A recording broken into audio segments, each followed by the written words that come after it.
Et je vais juste introduire docteur Pamela Mousseri, qui est MCUPH au CHU de Nice, qui s'occupe des congénitaux adultes au CHU de Nice, qui a pas mal publié dans, dans le domaine.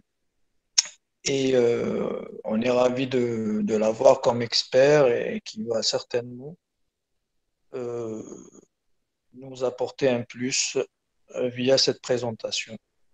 Merci Pamela, je te laisse la parole.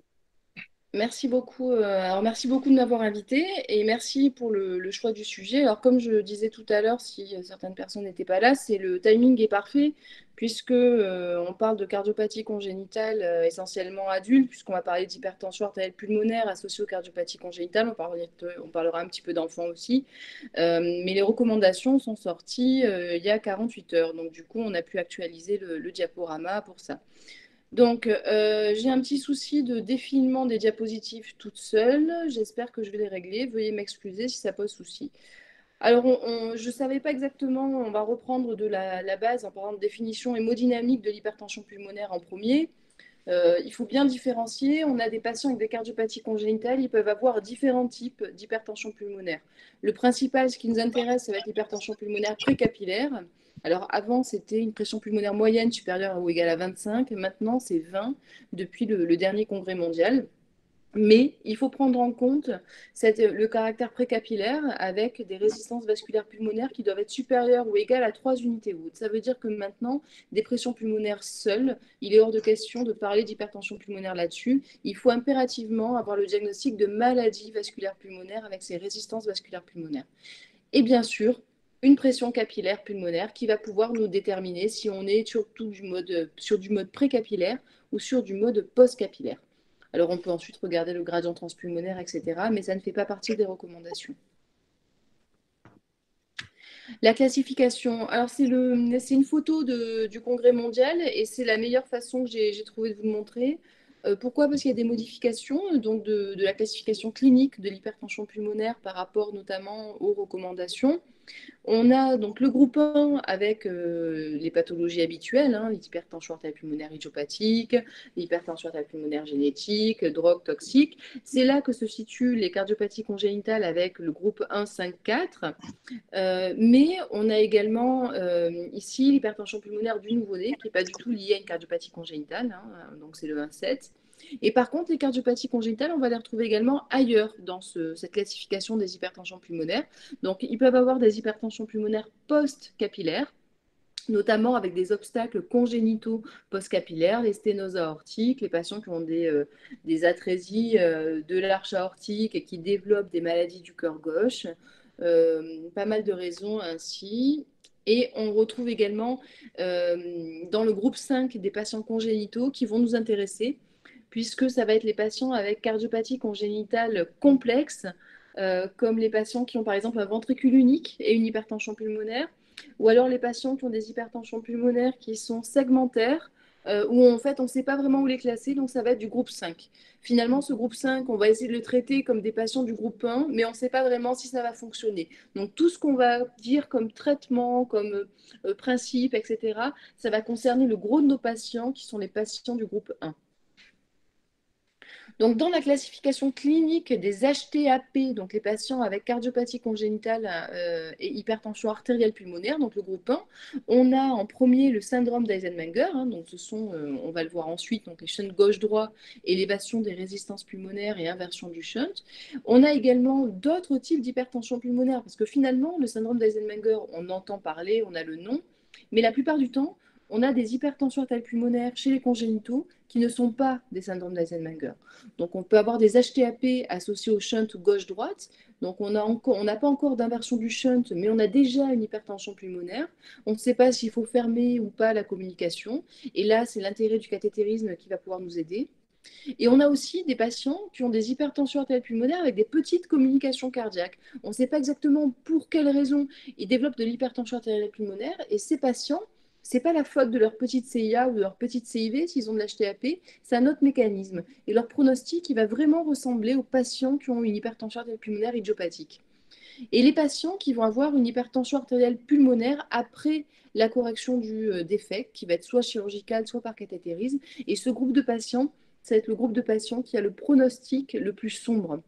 Oui, en effet, hein, quand on a une hypertension artérielle pulmonaire avec un shunt large qui est responsable de cet HTAP, si on va fermer le shunt, on va arrêter la décharge du ventricule droit. Et c'est là où on sait que ce ventricule droit va défaillir un certain temps après. Et le pronostic est bien plus sombre, même que le syndrome d'Eisenmenger. Ces shunts, on va pouvoir les classer de manière anatomopathologique. Donc en fait, quand on va prendre en charge un patient qui a une hypertension pulmonaire avec un shunt intracardiaque, il va falloir classer le shunt.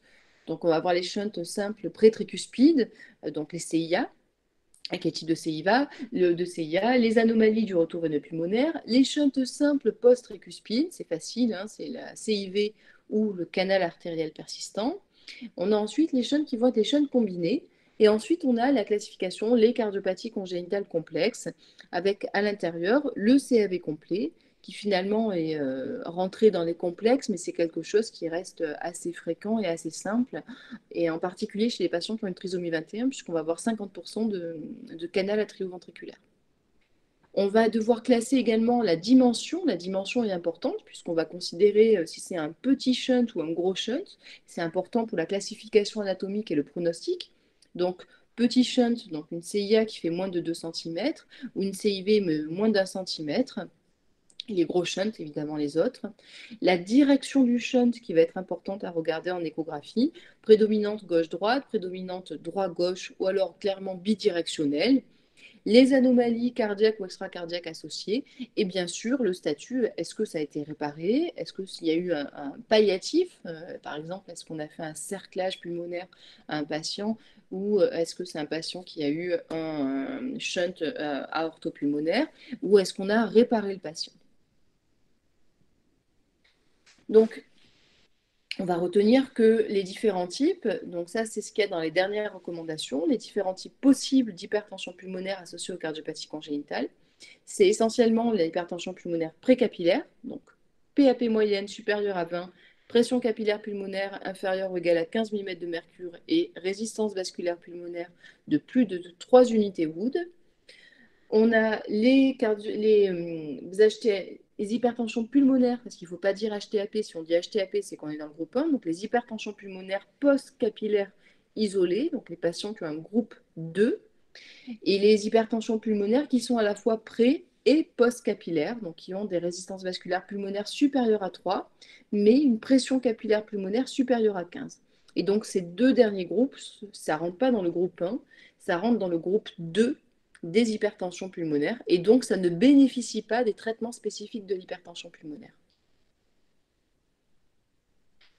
La prévalence de l'HTAP dans la cardiopathie congénitale, mais finalement, c'est assez fréquent. Quand on regarde les données de l'Euro Heart Survey, on a 5 à 10% des patients qui ont une cardiopathie congénitale significative, c'est-à-dire à l'exclusion des bicuspidies, en fait, qui vont développer une hypertension pulmonaire. Et quand on regarde la totalité de ces patients, 50% des patients avec HTAP ont un syndrome d'Eisenmenger.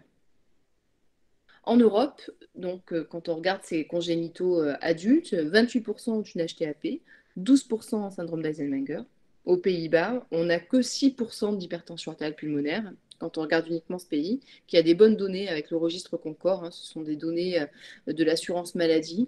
Et tout est rentré dans ces registres. Ce sont les pays nordiques qui font très bien les choses.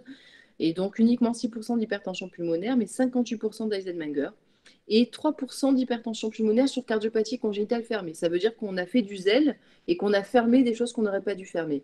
Et finalement, plus on va dans les fermetures de shunt, plus on s'avance, plus c'est compliqué et plus finalement on risque d'être délétère au niveau du patient. Alors, sans parler du shunt fermé, maintenant si on prend le syndrome d'Eisenmenger, le problème, ça n'est pas que l'hypertension artérielle pulmonaire. C'est une maladie multisystémique parce qu'il y a le problème de l'HTAP et de la cyanose avec ses complications. Donc les complications de la cyanose, l'hyperviscosité, l'accident vasculaire cérébral en dehors de l'hyperviscosité, les hémoptysies, bien sûr, la dysfonction rénale, l'hyperuricémie avec une crise de goutte, l'ostéoarthropathie hypertrophiante, les problèmes de lithiase biliaire et bien sûr les troubles de la coagulation. Donc, le syndrome d'Eisenmenger, un petit schéma. On a donc le shunt gauche-droit sur le dessin initial. J'essaie de mettre ma flèche, voilà.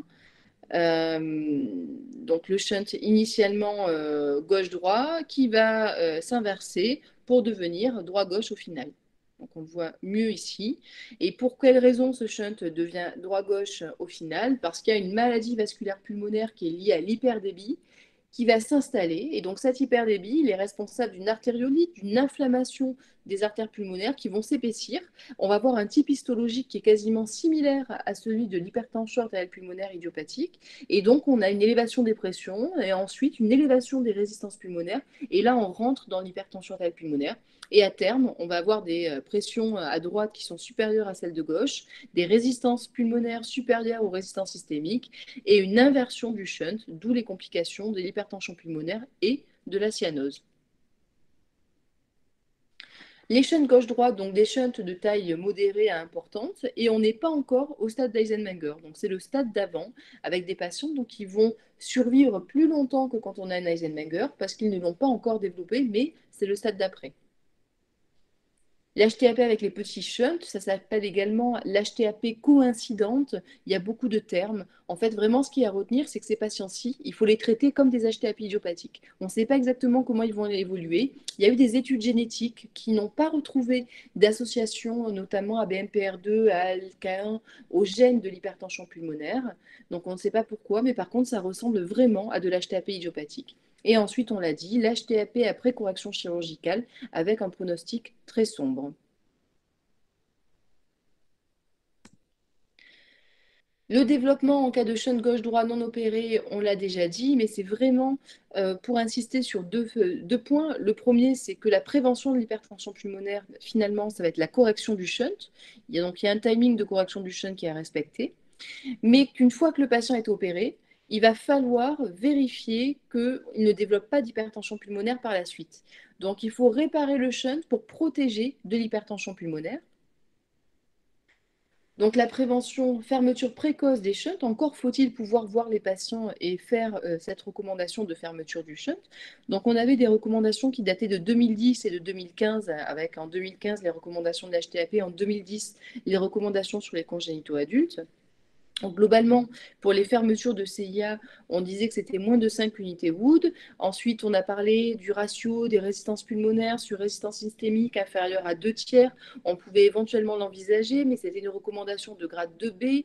On parlait du test de vasodilatation. Bien sûr, fermeture contre-indiquée chez tous les patients avec un syndrome d'Eisenmenger ou si les résistances pulmonaires étaient très élevées. Les recos ESC-ERS de 2015 sur l'HTAP mettaient des seuils clairs de résistance vasculaire pulmonaire. On parlait plus du ratio résistance pulmonaire sur résistance systémique. Donc, quand on avait des résistances pulmonaires inférieures à 2,3, on n'est même pas à 3 hein, au seuil de l'HTAP, donc on pouvait fermer le shunt, que ce soit CIV ou CIA.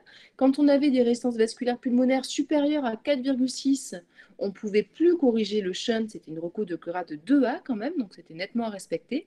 Et par contre, entre 2,3 et 4,6, on va dire évaluation dans un centre tertiaire où on ne sait pas quoi faire. Donc finalement, il y a quand même dans ces recos de 2015, on a cru qu'on avait avancé parce qu'on s'était affranchi du test de vasoréactivité, etc. Mais il y a quand même une grosse zone grise. Et finalement, les dernières recommandations de 2020 nous ont quand même pas mal aidés. Par contre, c'est quasiment pareil, CIA, CIV, canal artériel, mais on va les détailler. Donc, on va parler en premier des patients qui ont une communication interauriculaire. Et donc, chez les patients qui ont des résistances pulmonaires entre 3 et 5, on peut fermer la CIA quand, bien sûr, on a un shunt qui est gauche-droit avec un rapport QPQS, donc débit pulmonaire sur débit systémique qui est supérieur à 1,5. Chez les patients qui ont des résistances pulmonaires qui sont supérieures ou égales à 5, là, on se pose vraiment la question. Parce que le gros danger, c'est de se retrouver avec une CIA qui est fermée et une hypertension pulmonaire qui va résister. Et donc, on se retrouve dans le groupe 4 de nos HTAP congénitales, les HTAP avec un shunt fermé, avec un pronostic qui n'est pas bon du tout. Et donc, chez ces patients, il va falloir regarder si une fois qu'on les traite avec un traitement de l'HTAP, on fait baisser les résistances vasculaires pulmonaires. Et si on arrive à faire baisser les résistances pulmonaires et qu'on a un shunt gauche-droit significatif avec un QPQS supérieur à 1,5 sous traitement de l'HTAP, on peut fermer la CIA, mais attention, avec une prothèse fenêtrée, c'est-à-dire qu'on va laisser une décharge au cas où. Et ça, c'est important parce que si on n'a pas la prothèse fenêtrée, on ne peut pas le faire parce qu'à mon avis, on va avoir de gros problèmes avec la dysfonction diastolique du ventricule droit qui va arriver. Et bien entendu, quand on n'arrive pas à faire baisser les résistances pulmonaires en dépit d'un traitement de l'HTAP, ou alors si on a des désaturations, que ce soit au repos avec un Eisenmenger ou à l'exercice, il ne faut pas fermer la CIA. Donc, si on regarde pour la prise en charge d'une communication interauriculaire, bien sûr, si on a une surcharge volumétrique, on n'en a pas. Donc, ce n'est pas le sujet du jour, mais s'il n'y a pas de surcharge volumétrique et pas d'embole paradoxal, dans ce cas-là, on ne ferme pas la CIA. On ne va pas la fermer de manière préventive si on a un petit shunt qui n'a pas de retentissement. Par contre, si on a un retentissement hémodynamique avec des cavités droites qui sont dilatées, il faut regarder les résistances vasculaires pulmonaires. Donc, qu'est-ce qu'on a de l'hypertension artérielle pulmonaire? Non. On regarde si on a une pathologie gauche, etc., avant de vérifier si on peut fermer. Mais ce qui nous intéresse, c'est la partie du tableau où on a une hypertension pulmonaire. Donc, si on a des résistances vasculaires pulmonaires inférieures à 5 unités Wood, on n'est plus à 2,4 ou 2,6, on est à 5, et qu'on a un QPQS supérieur à 1,5, alors à ce moment-là, on peut fermer la CIA. C'est une reco de grade 2A, donc c'est une bonne recommandation.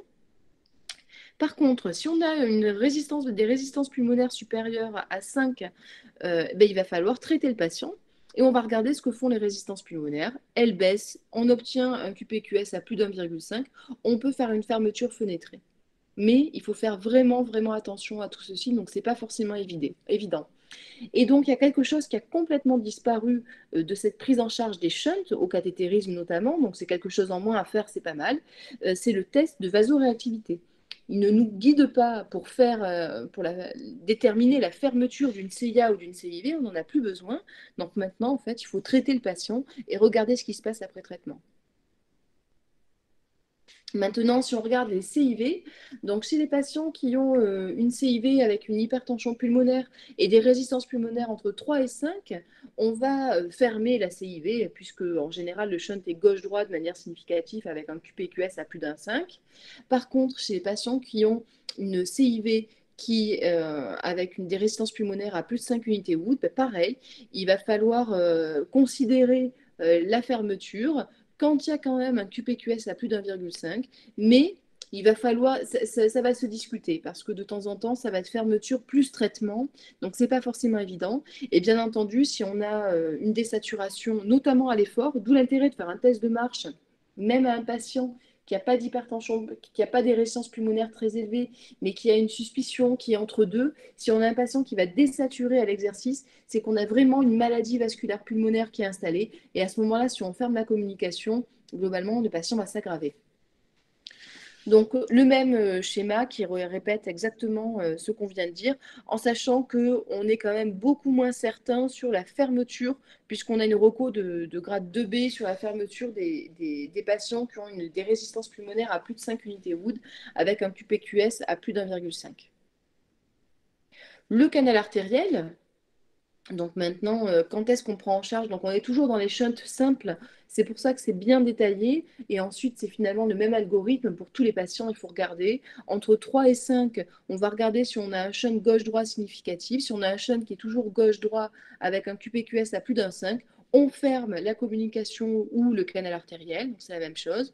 Chez les patients qui ont un canal artériel avec HTAP, des résistances pulmonaires à plus de 5, mais toujours un canal qui shunt en gauche-droit avec un QPQS à plus d'1,5, on peut discuter la fermeture, c'est un grade 2B. Encore une fois, c'est vraiment, il y a des variations individuelles importantes. Hein. Des fois, on a des résistances pulmonaires qui sont à 6, avec un shunt gauche-droit massif et un QPQS largement à plus d'un 5 pour 1, voire à plus de 2 pour 1. Donc, chez ces patients, il y a un intérêt à fermer la communication parce que l'hyperdébit aggrave finalement le développement de l'hypertension pulmonaire. Et chez d'autres patients, on est limite, on est juste à 1,5 pour 1 au niveau du rapport de shunt. Donc finalement, le cathétérisme, il est très très important parce qu'il y a les résistances vasculaires pulmonaires, il y a les rapports de débit qui sont à faire. Alors certes, il n'y a plus le test de vasoréactivité, mais il y a quand même beaucoup d'autres choses à faire. Donc en gros, entre 3 et 5 unités Wood, maintenant, on ferme tout. Au-delà de 5, Pour les CIA, on traite, on voit si ça s'améliore et on ferme si ça s'améliore. Pour les CIV, on discute la fermeture, mais souvent ça va être fermeture plus traitement. Et pour le canal artériel, il faut vraiment avoir un QPQS très au-dessus de 1,5 pour 1 pour envisager la fermeture quand on a des résistances pulmonaires à plus de 5 unités Wood. Donc, il faut bien suivre ces patients avec un shunt gauche-droit. Pourquoi? Parce qu'il faut les fermer précocement quand il y a l'indication pour éviter l'hypertension pulmonaire. Donc, 15% des patients seraient susceptibles de développer cette hypertension pulmonaire et on l'a vu que dans les registres, ça peut aller jusqu'à 59% de prévalence de l'HTAP chez des patients qui ont des cardiopathies congénitales avec shunt gauche-droit initialement. Les symptômes sont assez tardifs, c'est-à-dire que si on compte sur des symptômes de patients pour guider la fermeture ou, on va dire, le traitement d'hypertension pulmonaire, on va se tromper parce que c'est quelque chose qui est vraiment biaisé. Et surtout, vous savez bien que quand on a des patients qui sont jeunes avec des pathologies cardiaques, peu importe laquelle, ils vont s'habituer à leur pathologie et au lieu de prendre des escaliers, ils vont prendre l'ascenseur. Au lieu d'aller faire leurs courses, ils vont demander à quelqu'un de les aider. Et ils vont rester dans cette autonomie et ils vont assez peu se plaindre finalement. Donc finalement, la classe NYHA notamment, elle est très très difficile à apprécier chez ces malades. Et donc les symptômes, c'est quelque chose qui est très très compliqué euh, à, à apprécier chez les patients adultes avec cardiopathie congénitale et chez les patients jeunes de façon générale. Bien sûr, l'hypertension pulmonaire, ça va affecter, on va le voir, la qualité de vie et surtout le pronostic. Et il faut faire très attention parce que quand on voit un patient qui a un shunt gauche-droit, qui n'a pas besoin d'être fermé, mais qui a un shunt gauche-droit assez important, enfin de taille assez importante, il faut insister sur la notion de suivi. Pourquoi? Parce que c'est dans les perdus de vue qu'on va avoir le plus de problèmes. Et ce serait vraiment dommage d'avoir tous ces patients avec gros shunt gauche-droit qui n'ont pas encore d'indication de fermeture, qui vont développer une hypertension pulmonaire plus tard et de ne pas les fermer avant. Donc, quel est l'impact de l'hypertension pulmonaire sur la morbimortalité? On va regarder ce qui se passe à droite. Donc, globalement, l'hypertension pulmonaire va aggraver dans tous les sous-groupes la mortalité. Peu importe qu'on ait une pathologie valvulaire, qu'on ait une pathologie cardiaque congénitale grave, que ce soit une atteinte gauche-droite, du moment qu'on a une hypertension pulmonaire, on a une mortalité qui est augmentée. Et bien entendu, on a également une morbidité qui est augmentée. Sur le recours aux soins, c'est évident que ça va la modifier, puisqu'on a dit que ça aggravait la mortalité, mais on a des preuves avec plusieurs études notamment. On a des durées d'hospitalisation qui sont augmentées, on a le nombre de consultations, bien sûr, qui est plus élevé, plus d'admissions aux urgences, plus de jours en unité cardiovasculaire ou de soins intensifs, plus d'échographie, beaucoup plus de cathétérisme cardiaque. Donc en fait, on a un coût qui est très très largement supérieur au coût de la fermeture et du suivi des patients avec cardiopathie congénitale et shunt. Donc pour le système de santé, peu importe lequel, c'est évident que fermer un shunt gauche-droit, quand il y a l'indication le plus tôt possible, c'est une réduction majeure du coût, en plus, bien entendu, du bénéfice pour le patient. En fonction de l'âge, on regarde donc sur l'impact du diagnostic d'hypertension pulmonaire sur la mortalité. En fait, cet impact et ce pronostic péjoratif dans l'HTAP, il est présent peu importe l'âge. Il est présent dès les premières années après le diagnostic dans les deux groupes d'âge, que ce soit 18-40 ans ou 40-64 ans. Donc, quand on regarde le premier tableau, on est marqué parce que ce qu'on voit, c'est que la courbe bleue des patients qui n'ont pas d'hypertension pulmonaire qui est en haut, on a quasiment 100% de survie initialement. Et par contre, quand on a une hypertension pulmonaire, on est à 60% de survie, alors qu'on a une tranche de patients qui est quand même jeune, hein. On a des patients de moins de 40 ans. Donc quand il y a de l'hypertension pulmonaire, on peut mourir avant 40 ans. Il ne faut pas avoir en tête que l'HTAP des cardiopathies congénitales, ça tue après 40 ans et on arrive à vivre vieux. On a parfois des patients jeunes qui vont mourir avant. Et c'est évident que plus ils sont vieux, plus ils meurent, comme on le montre là-dessus. Mais attention, bien entendu, quand on a une cardiopathie congénitale sans HTAP et qu'on vieillit, le pronostic est moins bon que quand on est plus jeune, c'est évident, parce qu'on a des lésions résiduelles de la chirurgie, etc. Mais quand on a une HTAP, c'est mauvais. Donc peu importe, il faut bien retenir une chose de ces deux schémas, c'est que même en étant jeune, le pronostic et la mortalité est beaucoup plus importante quand on a une hypertension pulmonaire. La survie. Globalement, ça c'est un schéma de ce qui se passe en fonction de si on a une cardiopathie congénitale simple ou une cardiopathie complexe, euh, on va avoir un pronostic qui est altéré à cause de l'hypertension pulmonaire. Mais bien entendu, si on a une lésion complexe, on a 3,3 fois plus de risque de décès. En tout cas, il est multiplié par 3,8 par rapport à une lésion simple. Et en tout cas, en fait, on va mourir plus jeune et plus tôt. Les symptômes, typiquement, vont apparaître entre 20 et 40 ans et avec le décès qui survient en général, hein, puisque je vous ai dit que ça pouvait arriver avant, mais en général, en moyenne, entre 40 et 60 ans.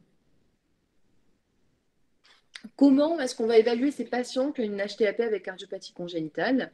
On a dit tout à l'heure que la classe NYHA, WHO, c'est quelque chose qui était difficile à faire. L'évaluation fonctionnelle, elle est très difficile parce qu'il y a cette limitation spontanée qui est commune à tous les patients jeunes.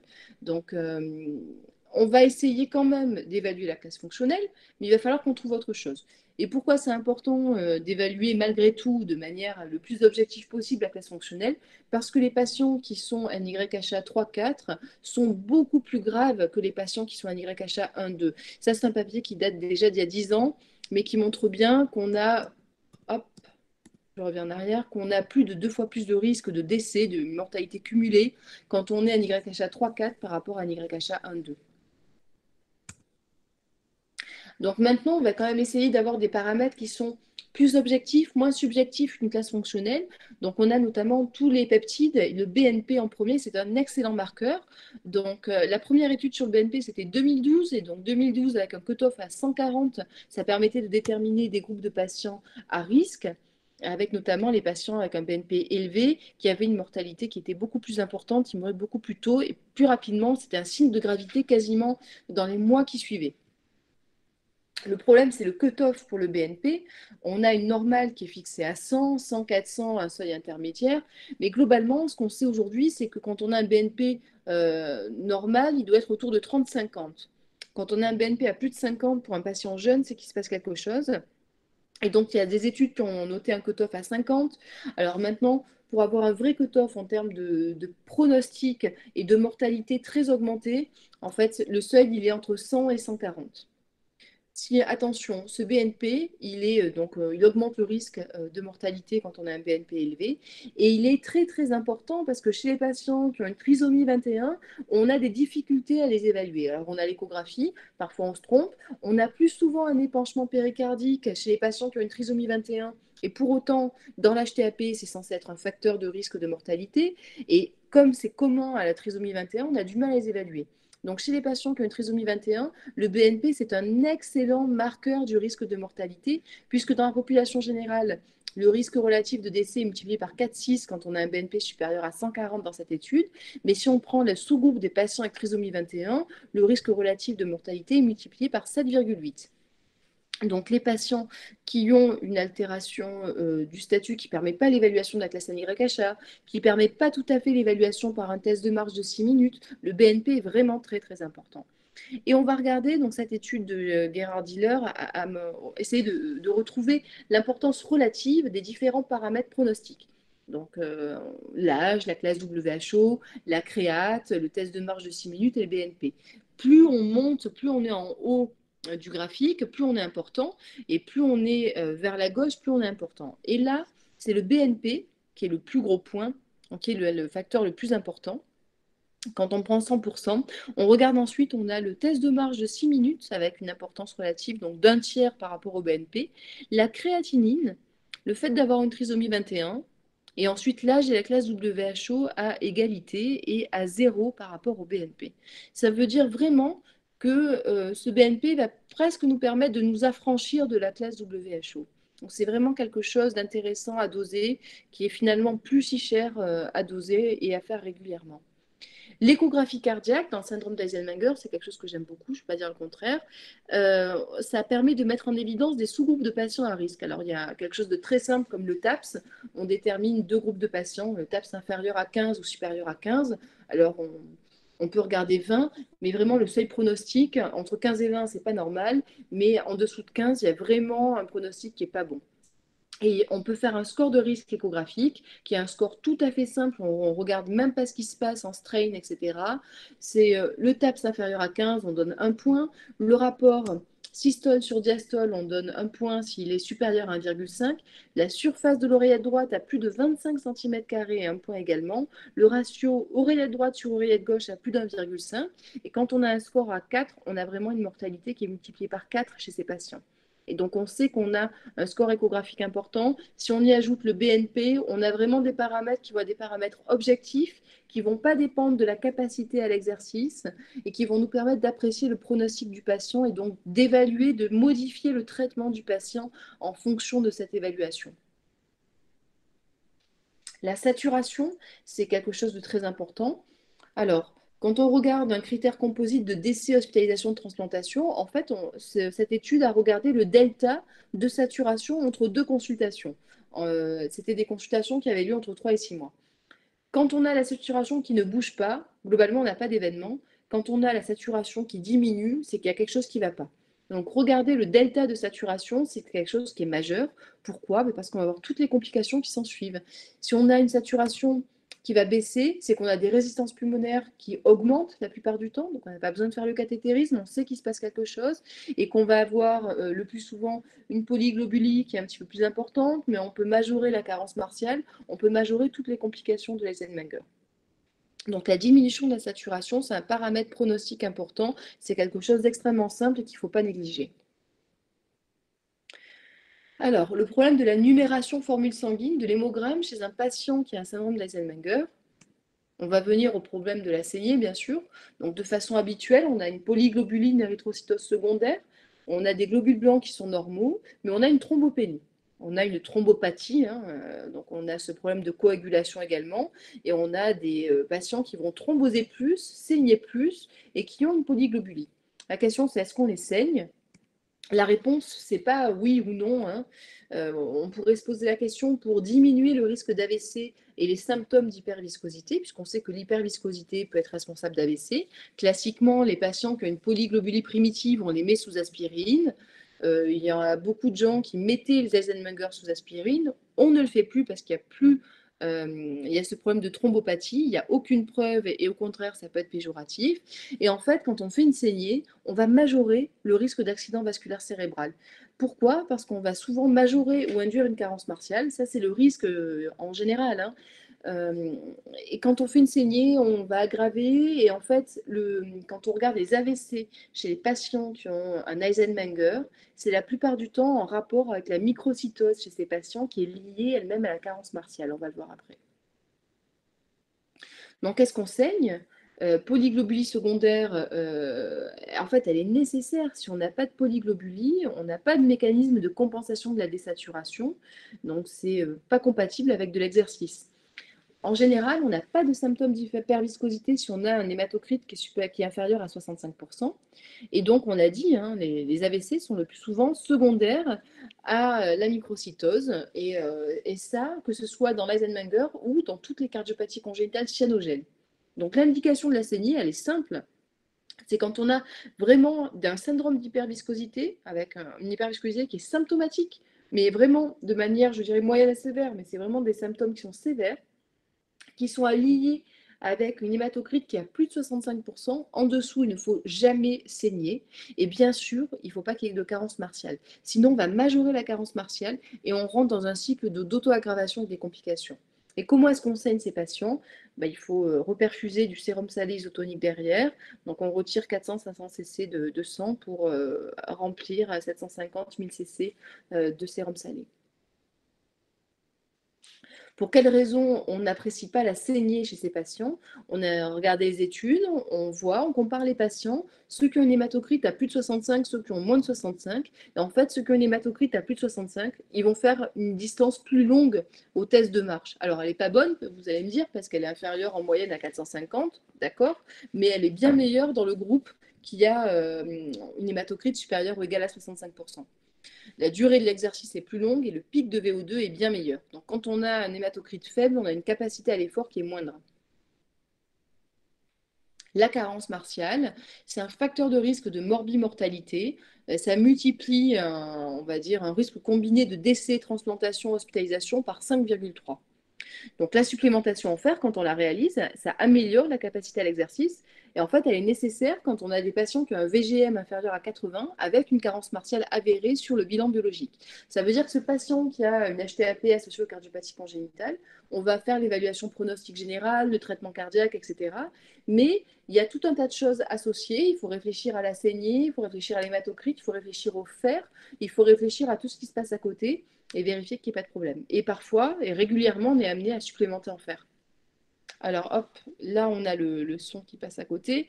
Dans la vie quotidienne, le retentissement, donc sur la capacité fonctionnelle, quand on regarde cet article, alors il est assez vieux, mais on en a d'autres qui le montrent, c'est toutes les patients adultes avec les cardiopathies congénitales. Donc de haut en bas, on a en haut la cardiopathie qui a le moins de retentissement et celle qui a le plus de retentissement en bas, avec le pic de VO2 moyen qui est à droite. Et bien entendu, ceux qui ont le moins de capacité fonctionnelle à l'exercice, ce sont les patients d'Eisenmenger, avec vraiment un pic de VO2 qui est médiocre, 11,5 en moyenne, c'est vraiment, vraiment pas bon. Représenté sous une forme différente, mais de manière un peu plus récente, qui dit exactement la même chose, si ce n'est qu'il y a plus de cardiopathies qui ont été prises en compte, puisqu'on a vu dans cette étude des patients avec switch artériel, puisqu'on ne pouvait pas les avoir avant, l'étude datant de 2005 et l'opération ayant maintenant 32 ans, on n'avait pas ces patients-là. Donc les patients qui ont le meilleur pronostic fonctionnel sont les patients qui ont une transpo des gros vaisseaux avec un switch artériel, et les patients toujours les moins bons, mais toujours les mêmes, les patients d'Eisenmenger, avec une moyenne de VO2, on était à 11 et quelques sur l'étude d'avant, qui est à 12,5, on les a un peu plus motivés cette fois-ci, et on a quand même une belle cohorte de patients, hein. 1055 patients avec tétralogie de Fallot, 219 patients avec coarctation, 439 anomalies valvulaires, 150 patients avec switch artériel transpo des gros vaisseaux, 911 ventricules uniques et 119 Eisenmenger. Donc globalement, l'HTAP impacte réellement le pic de VO2, la capacité fonctionnelle, et on ne peut pas faire ce qu'on veut. Et le graphique d'après, c'est qu'est-ce qu'on peut faire comme activité quand on a cette altération de la capacité à l'exercice. Et cet article d'Alexander Kempny nous montre en fait en fonction du pic de VO2 et de la pathologie. Donc on a en tout premier sur la première ligne verticale l'Eisenmenger, on est ici, donc on est à 12 en moyenne. Qu'est-ce qu'on peut faire comme activité? Ben, en gros, avec un pic de VO2 à 10, on peut cuisiner. Pour faire le ménage, on est à un pic de VO2 à 17, jouer avec des enfants 18, jardiner de manière générale, pas très physique, on est à moins de 20.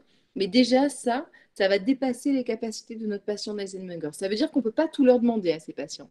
On peut leur demander de faire des petites activités, d'aller doucement, de faire du travail de bureau. Et ça va nous servir à guider l'adaptation du poste de travail de nos patients, à leur expliquer si notre jeune homme de 16 ans veut être pompier. Et ben pour être pompier, il faut une VO2 à 40. C'est le patient qui est tout en haut à droite. Pour faire du tennis, en termes de sport, il faut une VO2 à plus de 35. Pour faire du basket, il faut être à 32. Donc, c'est tout ça, ça va nous permettre de déterminer, savoir ce que le patient peut ou ne peut pas faire. Et pourquoi? Parce que l'exercice physique, c'est recommandé. On ne doit jamais dire à un patient en Eisenmenger ou avec une HTAP qu'il ne faut pas faire du tout d'exercice physique, mais il faut savoir respecter sa fatigue et il faut savoir ne pas pousser ses limites. Donc, c'est-à-dire que dès que le patient est essoufflé, il doit s'arrêter. Donc, on peut lui dire de marcher lentement, 3,2 km/h, c'est possible, mais pas rapidement. Alors maintenant, les risques autres du patient d'Eisenmenger, on a vu qu'il y avait une altération de la capacité à l'exercice, mais il y a également un risque d'arythmie qui est significatif. Les patients d'Eisenmenger, comment est-ce qu'ils meurent? Parler franchement, on va avoir des patients qui vont mourir d'insuffisance cardiaque droite et on va avoir 20-30% de patients qui vont faire des morts subites, qui sont souvent liées à finalement des tachycardies ventriculaires qu'on a beaucoup de mal à observer.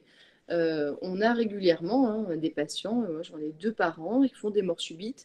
La dernière en date, c'était il y a peu de temps, une dame qui venait en consultation, se sentait un peu moins bien. Et en fait, dans le taxi pour venir à la consultation, elle a fait la mort subite, elle n'a jamais été récupérée, la pauvre dame. Il ne faut pas négliger non plus le risque de tachycardie supraventriculaire. C'est pour ça que des holters ECG réguliers sont à prévoir en même temps que le test de marche, que l'échographie, de façon annuelle. C'est quelque chose qui est un petit peu négligé jusque-là, le risque rythmique des patients avec HTAP. Et dans l'HTAP en particulier, chez les patients qui ont déjà été opérés, HTAP et cardiopathie congénitale, il faut estimer ce risque rythmique et il faut y faire attention. La grossesse chez une patiente qui a un syndrome d'Eisenmenger ou même une HTAP associée à une cardiopathie congénitale, il y a un risque à toutes les étapes. La grossesse, il va y avoir une diminution des résistances vasculaires systémiques, donc on va majorer le shunt droit-gauche, diminution du débit pulmonaire et aggraver la cyanose. Il y a de 20 à 50% de décès maternels. Il y a des séries où il y en a très peu. On a des séries avec 10% de décès maternels. On dit très peu pour 10% de décès maternels, ça veut quand même dire que sur 10 naissances, il y a un bébé qui ne verra pas sa maman. Le plus souvent, ce sont des décès dans le péripartum. Il faut faire très très attention au postpartum, y compris tardif, jusqu'à 1 mois. Pourquoi? Parce que le risque de thrombose est majeur et un accouchement qui va se dire en milieu réanimatoire. Ce qui est très très important, c'est que dans les dernières recommandations, il est clairement dit qu'il faut aborder à chaque consultation chez les congénitaux adultes qui ont une hypertension pulmonaire cette grossesse et réexpliquer pour quelles raisons elle est déconseillée. Ça veut dire qu'en fait, c'est le cardiologue qui doit prescrire la contraception. C'est exagéré ce que je dis, c'est volontairement provocateur, mais c'est à nous de dire que la grossesse est à risque et il faut aborder ce problème et c'est très très difficile et c'est pour ça qu'un psychologue dans les équipes qui prennent en charge des congénitaux ou des HTAP, c'est très important aussi. Est-ce qu'il faut donner de l'oxygène? Alors ça, c'est un débat qui est ancien, qui n'est pas totalement résolu, mais on avance. L'oxygène, bien sûr, c'est vasodilatateur pulmonaire. Il y a peu d'études, mais ça peut être bénéfique chez l'enfant. Et on a un rôle qui va être sur les symptômes de l'oxygène nocturne. Chez des patients adultes en Eisenmenger, on a une étude, mais qui n'a pas montré de bénéfice clinique de l'oxygène. On n'a aucun bénéfice de l'oxygène sur la mortalité. Aucune preuve de son efficacité. C'est contraignant. Bien sûr, ça a un coût, mais on va dire que si on soulage le patient, on peut le faire. Alors, dans l'HTAP, on donne de l'oxygène quand on a une PaO2 inférieure à 60. Quand on a un patient en Eisenmenger, on a déjà une cyanose et on peut essayer quand on a des patients très symptomatiques. Et donc, à ce moment-là, si on obtient la preuve de l'amélioration de la saturation du patient sous oxygène, on peut laisser le patient sous oxygène. Mais bien entendu, c'est une prescription qu'on va faire qu'il faut réévaluer. Parce que si on n'a pas d'efficacité sur la saturation, en fait, c'est pas du confort, le patient ne se sentira pas forcément plus confortable, il y a plus de contraintes, donc à ce moment-là, il vaut mieux l'enlever. Le risque de thrombose, on a souvent des artères pulmonaires très dilatées dans les HTAP associés aux cardiopathies congénitales. Et donc, le patient qui va thromboser ses artères pulmonaires, c'est assez fréquent, il va avoir une fraction d'éjection ventriculaire droite qui est plus faible, un BNP qui est souvent plus élevé en cas de thrombose, et ils ont une capacité à l'exercice qui est beaucoup plus médiocre, puisqu'en fait, on a des troubles de la compliance du ventricule droit, voire une atteinte systolique, puisqu'ils ont une FE qui est moins bonne, avec ces artères pulmonaires très dilatées, et le couplage VDAP se fait beaucoup moins bien. C'est vraiment rapport thrombose, dilatation de l'artère pulmonaire, c'est un paramètre qui est très péjoratif. L'évaluation pronostique des patients, elle doit tenir compte de toutes les spécificités dont on vient de parler. Donc, il faut faire le tour de ceci et il faut également utiliser le tableau du groupe 1 de l'hypertension pulmonaire générale, en sachant que si on est en rouge, il faut changer de traitement. Si on est en jaune, on n'est pas encore en vert, donc il faut y aller. Le but étant vraiment d'obtenir les critères verts qui sont les critères de l'hypertension pulmonaire. Est-ce qu'on doit anticoaguler les patients? On a la preuve de l'efficacité de l'anticoagulation dans l'HTAP idiopathique. On a un risque d'AVC de thrombose qui est majoré dans l'HTAP associé aux cardiopathies congénitales, avec un risque hémorragique qui est significatif pour autant. On a jusqu'à 30% d'hémorragie grave, qu'on a un petit peu ennuyé. Donc finalement, l'anticoagulation, elle ne doit pas être systématique. Elle n'est pas recommandée en routine. L'indication potentielle de l'anticoagulant, pas des anticoagulants urodirects et des AVK, attention, c'est les thromboses des artères pulmonaires associées à l'insuffisance cardiaque avec des gros anévrismes de l'artère pulmonaire, à condition qu'on ait un risque hémorragique faible et qu'on n'ait jamais eu d'hémoptysie. Ou alors un antécédent, bien sûr, de maladie thromboembolique veineuse ou une tachycardie supraventriculaire. Et dans ces cas-là, on va chercher un INR entre 2 et 2,5. On va essayer de ne pas être au-dessus. Et si on cumule deux facteurs de risque, par exemple un patient qui a des thromboses pulmonaires et qui fait de la TSV, à ce moment-là, on va être entre 2 et 3. Les mesures générales des patients qui ont une HTAP associée aux cardiopathies congénitales, bien sûr les vaccinations classiques, il ne faut pas oublier le pneumocoque, les mesures sociales, adaptation du poste de travail, prise en charge, la contraception, le psychologue, on en a parlé, faire attention aux situations de déshydratation, le voyage, donner les contacts, prise en charge du tabagisme, limitation de l'exercice avec l'exercice important ou le sport en compétition qui est évité, éviter la contraception qui ne contient que des oestrogènes ou certains œstroprogestatifs, simplement parce que ça va augmenter le risque de thrombose, les anticoagulations inappropriées et tout ce dont on vient de parler. Maintenant, est-ce qu'on doit donner un traitement spécifique de l'hypertension artérielle pulmonaire à ces patients? Alors, la première étude sur les traitements spécifiques de l'HTAP congénitale, c'est le Bosantan, le Tracleer, et c'est Brice-File, qui a déjà quelques années. Ça a été testé, attention, chez les patients en classe OMS 3. Donc, l'indication initiale, c'est patient HTAP congénital en Eisenmenger, en fait, en classe 3. Donc, 125 x 2 de manière classique. Ça a permis de montrer une réduction des résistances vasculaires pulmonaires et une amélioration du test de marche de 6 minutes à 4 mois qui persistait par la suite. On a également donc une diminution de la pression pulmonaire moyenne avec des saturations par contre qui étonnamment ne bougeaient pas. On a d'autres études qui étaient des études menées non contrôlées qui montraient une amélioration de la saturation. Mais donc on a vraiment la première étude qui est bénéfique sur les patients avec HTAP associé aux cardiopathies congénitales et le Bosantan. L'embrisantan, on a une seule étude qui est une cohorte rétrospective avec 17 patients. Vous voyez, on n'a vraiment pas beaucoup de preuves. On a une amélioration de la distance au test de marche de 6 minutes, des saturations équivalentes, pas de modification de la classe WHO. On a une impression qui est un petit peu mitigée pour cette molécule, mais finalement, il y a vraiment trop peu de patients et trop peu d'études pour juger de l'efficacité. Et c'est pas, vous avez compris que ce n'était pas une pathologie qui intéressait de manière importante. Très récemment, on a le macitentan qui est, alors nous, on est en France, on est un des seuls pays où on n'a pas encore le macitentan. Je pense que vous l'avez, mais nous, non. Alors, le macitentan a été testé chez les patients en Eisenmenger, c'est une maestro, avec des résultats très mitigés, hein. On a une amélioration du BNP, c'est le seul paramètre qui va être amélioré. Mais par contre, on n'a pas de modification du test de marche, c'est le critère principal recherché dans l'étude, c'était l'amélioration du test de marche de 6 minutes. Donc, Maestro, l'étude du macitentan dans l'Eisenmenger, c'est une étude qui est finalement négative. Alors, le problème, c'est l'évaluation du test de marche de 6 minutes, la variabilité, on va dire, c'est un critère qui reste objectif parce qu'on a une distance, mais finalement, c'est opérateur dépendant, donc c'est compliqué d'évaluer ce paramètre-là. Les inhibiteurs de la phosphodiestérase 5, donc le sildenafil, de Viagra, il y a une bonne tolérance. Ça montre dans des études une amélioration de la classe fonctionnelle. On n'a pas de données contrôlées, hein, on n'a aucune donnée sildenafil contre placebo. Ça montre également les études de cohorte rétrospectives, la plupart, une amélioration du test de marche de 6 minutes. Et en général, on améliore les saturations, que ce soit avec le sildenafil ou le tadalafil.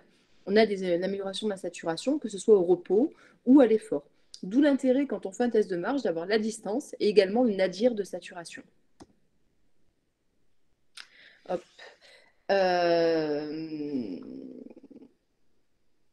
Le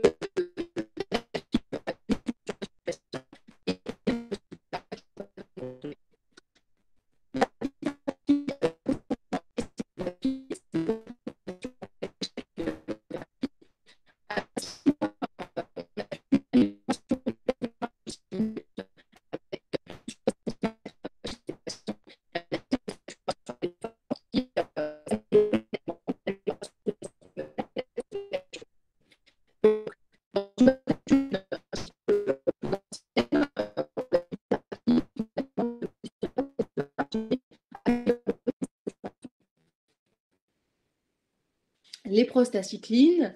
Le problème de la prostacycline IV quand on a un patient qui a un shunt intracardiaque, c'est le fait d'avoir ce risque d'embole avec le shunt intracardiaque, le risque d'endocardite, le risque infectieux. Donc il y a très peu d'études. On a une efficacité sur le test de marche de 6 minutes et les symptômes, mais il y a une toxicité. et il faut faire très attention aux indications. Donc finalement, on va plutôt apprécier les prostacyclines inhalées. Ça a amélioré le test de marche de 6 minutes et les résistances pulmonaires, mais ça a une demi-vie courte, il y a beaucoup d'effets secondaires, il y a très très peu de preuves. Et donc au final, quand on a besoin d'une prostacycline, ben, il faut revenir sur la prostacycline intraveineuse, puisqu'on n'a pas de preuves scientifiques qui nous disent qu'il faut utiliser la prosta inhalée ou la prosta sous-cutanée. Donc, qu'est-ce que disent les recommandations? Toujours, donc, on a les recommandations en premier de l'HTAP en 2015. Donc, globalement, il faut traiter par beaux entends les patients d'Eisenmenger en classe 3. On peut utiliser les autres antagonistes des récepteurs de l'endothéline, les IPDE5 et les prostanoïdes chez les patients d'Eisenmenger. On peut faire de la bithérapie, c'est un reco de grade 2B uniquement. Et bien sûr, on n'utilise pas d'inhibiteur calcique puisqu'on n'a pas cette anodépendance, ce test ANO positif chez les patients Eisenmenger et il n'y a pas d'efficacité chez ces patients. Dans les dernières recommandations, ce qui est très important, c'est qu'en fait, on va s'affranchir de la classe OMS, de la classe NYHA. On n'a plus besoin d'avoir un patient en classe 3, puisqu'on a vu que l'étude du Bosantan, c'était les patients en classe 3. Maintenant, même un patient qui est en classe 1 ou 2, puisqu'on a vu qu'on avait du mal à évaluer la classe fonctionnelle de ces patients, si on a un test de marche de 6 minutes qui est altéré, qui est à moins de 450 mètres, à ce moment-là, il faut traiter le patient. Et il faut démarrer on peut démarrer par justement, il faut démarrer par une monothérapie. Alors, un antagoniste des récepteurs de l'endothéline. Alors, toujours préférer le Bosantan. Pourquoi? Parce que c'est lui qui a une véritable étude contrôlée. Si ça n'améliore pas le patient, thérapie combinée, donc bithérapie, finalement séquentielle. Chez les patients qui sont avec une HTAP associée cardiopathie congénitale à faible ou risque intermédiaire, donc les patients avec Shunt gauche-droit, pas les Eisenmenger, mais les autres, dans ce cas-là, ce qu'il faut faire, c'est commencer par une bithérapie qui va être combinée, enfin d'emblée ou séquentielle. Et chez les patients à haut risque, globalement, il faut démarrer par une thérapie combinée avec une prosta parentérale, c'est-à-dire une prosta IV de préférence, voire sous-cutanée. Et donc, on en a terminé. Je vous remercie pour votre attention. Et donc, je suis à vous pour les questions. Je vais repasser. Merci beaucoup pour votre excellente communication, hein. Vous avez beaucoup de questions sur le chat. Ah, très bien. Alors, hop, je vais Donc, l'ouvrir. on vous laisse voir un peu les questions. Et ceux qui ont écrit les questions peuvent éventuellement intervenir par micro s'ils veulent, hein. Voilà. Alors, le risque d'abcès cérébral. Oui, tout à fait. Je ne l'ai pas mentionné. C'est un risque qui est commun aux patients qui ont un shunt intracardiaque. On n'a plus le filtre. Et puis, en plus, on a des patients qui ont une cyanose. Donc, non, le risque, il est significatif. De même, le risque infectieux est important. Et tous les patients qui ont une cardiopathie congénitale cyanogène, a fortiori un patient qui a un Eisenmenger, font partie des patients qui sont à risque d'endocardite aussi. On n'en a pas parlé non plus, mais c'est quelque chose qui est significatif. Quand on traite la CIA par une fermeture fenestrée avec un traitement de l'HTAP et une baisse des résistances pulmonaires, est-ce qu'on continue le traitement HTAP s'il vous à la vie ou pour une durée? Ah, c'est une excellente question. Alors, c'est vraiment une question qui est excellente. Pourquoi? Parce qu'on n'a pas la réponse. Donc d'emblée, on traite le patient. On a une amélioration des résistances pulmonaires, un QPQS à plus de 1,5 pour 1. Donc on lui met sa prothèse fenestrée. Idéalement, on va continuer le traitement pendant 6 mois. On va voir le patient. Le patient continue de s'améliorer très bien. On essaye d'arrêter le traitement. On arrête le traitement avec une réévaluation précoce à 3 mois. Pourquoi? Parce qu'on peut avoir des réascensions de l'hypertension pulmonaire assez rapides. Ça, ce que je vous dis, c'est entre guillemets de la salade niçoise. Mais c'est globalement aussi de la salade anglaise, si je peux me permettre, puisque c'est ce qui est fait au Royal Brompton Hospital. Je travaille beaucoup avec eux, puisque c'est là-bas que j'ai fait mon fellowship. Et donc, on réévalue le patient. Le patient est stable, on arrête les traitements, on fait une évaluation 6 mois, 1 an, mais il faut quand même avoir une évaluation assez proche. Attention, hein, quand on a fermé une CIA par une prothèse fenêtrée chez un patient qui a des résistances pulmonaires élevées, on n'a pas le même pronostic qu'une CIA simple qui a été fermée à l'âge de 8 ans chez une petite fille qui a un shunt gauche-droit exclusif. Donc, on a un suivi qui va être à vie et le minimum syndical de suivi, c'est un suivi annuel. Donc voilà, donc, on est entre les deux. Et si on a une réascension de l'hypertension pulmonaire quand on a arrêté les traitements, on reprend le traitement et en général, c'est bithérapie combinée qu'on va garder à vie. si on a une réascension de l'HTAP après fermeture de la CIA. En attente d'une éventuelle fermeture chirurgicale ou autre, quelle thérapeutique médicamenteuse préconisez-vous? IEC diurétique ou plutôt traitement spécifique de l'HTAP, sildenafil? Alors, quand on a une CIV avec une hypertension pulmonaire, d'hyperdébit et des résistances pulmonaires normales, bah, il faut lutter contre le côté gauche. Il faut limiter le shunt gauche-droit. Donc, dans ce cas-là, c'est IEC diurétique. Quand on a une CIV qui a déjà évolué, où le VG est plus dilaté, mais où on a une problématique de résistance pulmonaire élevée à plus de 5 unités Wood, là, on part sur un traitement d'hypertension pulmonaire. Donc, on n'est pas du tout sur le même profil de patient. Le petit patient qui va avoir 3-4 ans, qui a une CIV qui est clairement en hyperdébit pulmonaire, mais qui a des résistances qui sont normales ou limites, lui, il a besoin de son IEC pour réduire le shunt gauche-droit et des diurétiques pour diminuer l'hyperdébit, tandis que le patient qui a finalement assez peu de symptômes par rapport à cet enfant, mais qui a un VG qui n'est pas trop dilaté, mais des résistances pulmonaires qui apparaissent élevées avec un gros ventricule droit, lui, il va avoir un traitement d'hypertension pulmonaire. Et c'est plutôt Bosantan que sildenafil, même chez les enfants, plutôt pas sildenafil en premier en tout cas. Comment on traite une HTAP qui persiste en post-opératoire? En post-opératoire immédiat, le plus simple, ce sont les IPTE5, c'est ce qui est fait très facilement. Après, ce qui peut être fait très souvent, c'est de me donner des prostacyclines quand on a des patients qui ont des CIV fermés avec résistance pulmonaire limite, qui continuent et qui font les crises d'hypertension pulmonaire. Ils vont avoir droit en général à leur trithérapie, et notamment avec la voie IV qui est quand même beaucoup plus simple avec une absorption où on sait ce qui se passe. Pourquoi pensez-vous que les tests de vasoréactivité ont disparu des recommandations? Ça veut dire qu'il ne faut plus faire ou bien? Ça veut dire qu'on peut faire, mais on ne va pas se baser là-dessus pour prendre des décisions. Donc finalement, je pense qu'il ne faut pas faire. En fait, je pense que ça a disparu des recommandations parce qu'il y avait une certaine hétérogénéité dans la réalisation des tests et que du coup, on ne peut pas en tirer les résultats que l'on veut. Donc à partir du moment où tout le monde n'arrive pas à se mettre d'accord, globalement, ça ne se fait pas. Et puis également, la vasoréactivité, ça nous montre quelque chose qui va se passer en aigu. Et on nous dit non, nous ce qu'on veut, c'est ce qui se passe finalement en chronique. Et c'est ce qu'on va faire avec le traitement de l'hypertension pulmonaire sur plusieurs semaines, mois, avant de voir ce qui se passe. Pourquoi pensez-vous que prendre en compte les tests de vasoréactivité, ça on a déjà lu, autant pour moi. Bonjour, pour les HTAP associés au petit shunt, comment être sûr de la non-imputabilité du shunt dans la genèse de cette dernière et donc de traiter en tant qu'HTAP idiopathique? En fait, on va traiter en tant qu'HTAP du groupe 1, mais par contre, on va essayer d'avoir le pronostic. On ne peut pas être certain de l'imputabilité. Il faut voir la taille. Quand en termes de taille, on a un shunt qui est petit, c'est qu'on a une susceptibilité du patient à avoir de l'hypertension pulmonaire. Et que même si le patient n'avait pas ce shunt, peut-être qu'il aurait quand même de l'hypertension pulmonaire. Donc il faut le traiter comme un patient du groupe 1, qui a un gros shunt ou un petit shunt, peu importe.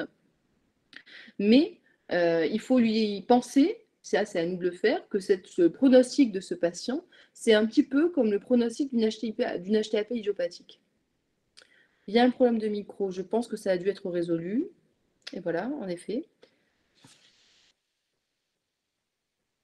Et d'autres questions arrivent. Alors, si on a une jeune patiente de 24 ans, consulte pour dyspnée d'apparition récente, à l'écho sur un CAV intermédiaire, ok, et une hypertension pulmonaire de forte probabilité, patine en faveur d'HTAP fixé.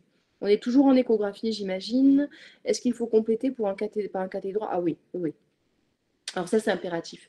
Vous avez une CIV qui est significative. En plus, vous allez avoir là une fente, donc vous pouvez avoir une part d'insuffisance mitrale, enfin une insuffisance de la valve AV gauche pour avoir une part post-capillaire. Donc là, il faut impérativement des résistances pulmonaires avant la chirurgie.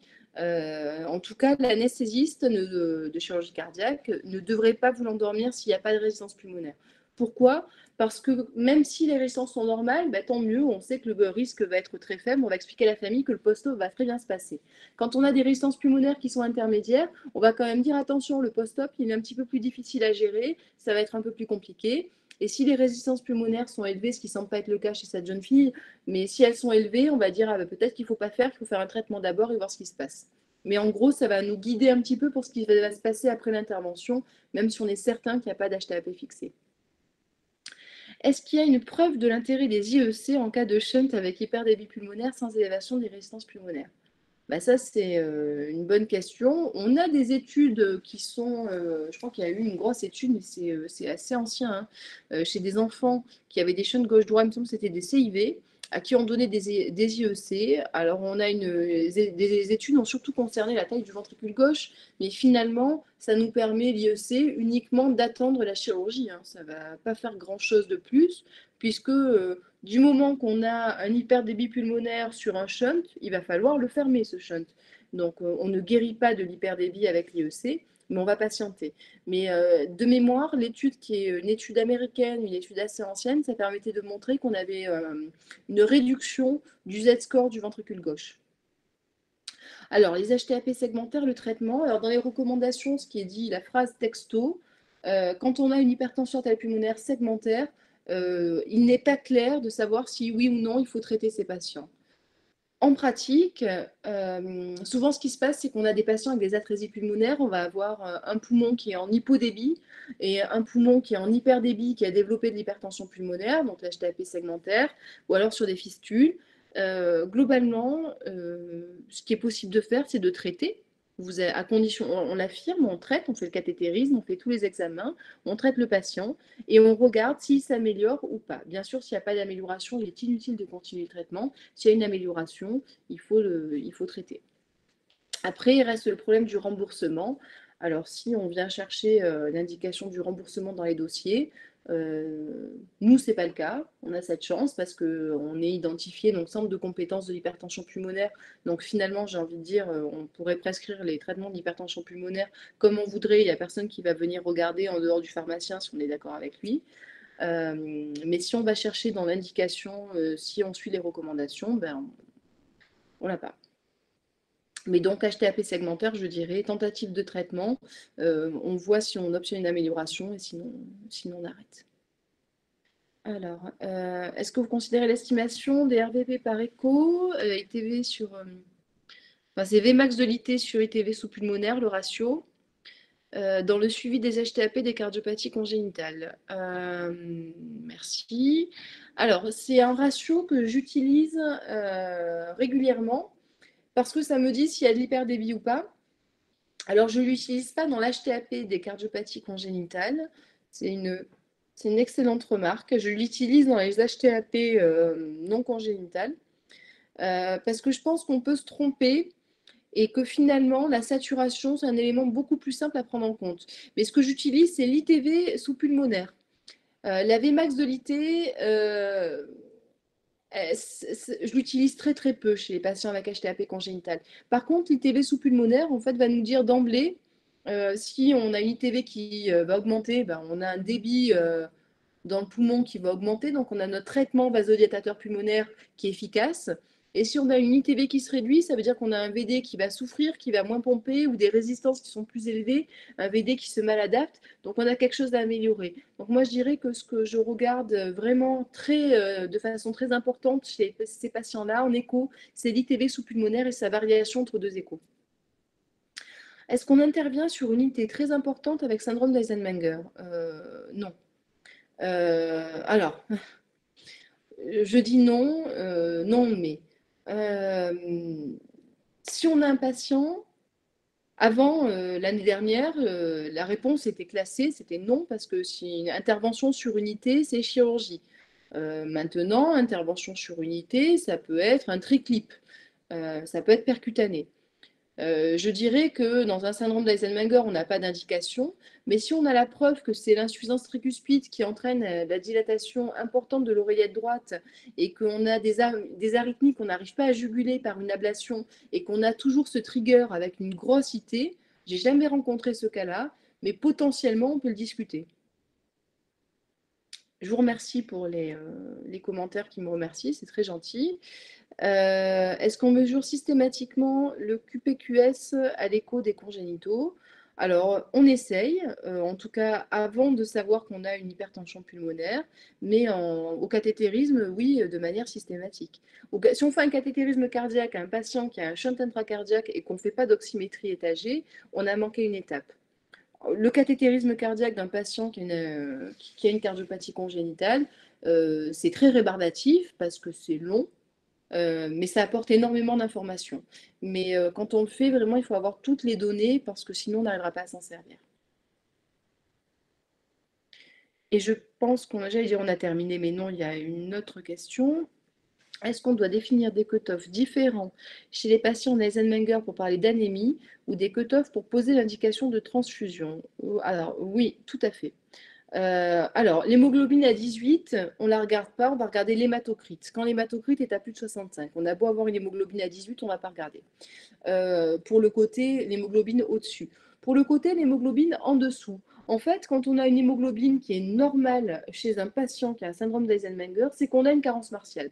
Donc, hémoglobine normale, ça veut dire on va chercher la carence martiale. Si on la trouve, on va la corriger. Et en général, on regarde le VGM. VGM à moins de 80, il faut impérativement corriger la carence martiale. En général, c'est lié. Par contre, quand vous avez une hémoglobine qui est faible chez un patient qui a un syndrome d'Eisenmenger, c'est souvent que votre patient a saigné, donc il faut impérativement chercher le saignement. Si on ne trouve pas très bien, on corrige la carence martiale et il faut transfuser le patient. C'est-à-dire qu'un patient qui a une hémoglobine en dessous de la normale, même si on est supérieur à 8 grammes, voire à 10 grammes, il faut transfuser le patient. Il faut faire attention. Et je ne vois plus de questions. Ah, on vous remercie, hein, merci beaucoup pour.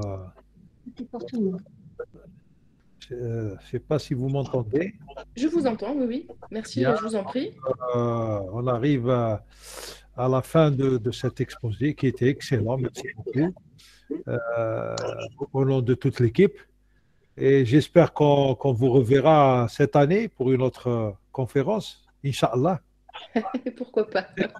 On va développer les conférences, les visios à défaut de les faire en présentiel. Là, Voilà, parce on essaye comme ça d'organiser pour les gens comme vous qui ont une expertise dans un domaine particulier. On a la chance, donc, grâce à Internet. Et merci beaucoup. Donc, je ne sais pas si notre ami Omar, qui est là, veut dire un mot pour terminer. Je te laisse euh, le mot de la fin. C'est Omar. À toi la parole. Ouais, c'est juste la remercier de cette excellente présentation avec des questions très intéressantes et des réponses assez claires et pratiques. Merci beaucoup, Pamela. J'espère qu'on te reverra une autre fois. eh ben, je vous en prie, c'était un plaisir. Et bravo pour l'organisation de tout ça. C'est vraiment très intéressant et ça montre votre dynamisme. C'est super. Merci. Merci tout le monde. Allez, travail la khair. Merci. Bonne soirée. Merci. Au revoir. Au Ciao, ciao. revoir.